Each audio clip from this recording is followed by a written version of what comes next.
نحمدہ ونصلی علی رسولہ الکریم، اما بعد، اعوذ باللہ من الشیطان الرجیم، بسم اللہ الرحمن الرحیم۔ السلام علیکم ناظرین، میں ہوں آپ کا میزبان رانا ارسل محمود۔ ناظرین، آج کی حدیث: اپنی دعاؤں کو قبول کروائیے۔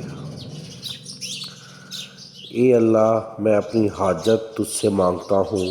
میں گواہی دیتا ہوں کہ بس تو ہی اللہ ہے، تیرے سوا کوئی مالک و معبود نہیں، ایک اور یکتا ہے، بالکل بے نیاز ہے اور سب تیرے محتاج ہیں۔ نہ کوئی تیری اولاد، نہ تو کسی کی اولاد، اور نہ ہی کوئی تیرا ہمسر۔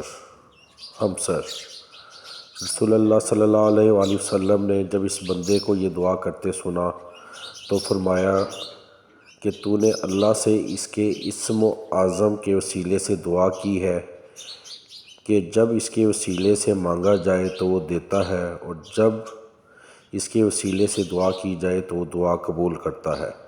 اللہ تبارک تعالیٰ تمام بے اولادوں کو نیک و صالح اولاد، تمام بے روزگاروں کو روزگار، جو بیمار ہیں انہیں صحت یاب کرے، جو وفات پا چکے ہیں انہیں جنت الفردوس میں اعلیٰ مقام عطا کرے، اور اللہ تبارک تعالیٰ ہمیں اپنے اور اپنے پیارے محبوب نبی اکرم صلی اللہ علیہ وآلہ وسلم کے مطابق زندگی گزارنے کی توفیق دے، اور ہمیں قرآن پاک کے مطابق زندگی گزارنے کی توفیق اور اپنے بتائے ہوئے راستے پر چلنے کی توفیق دے۔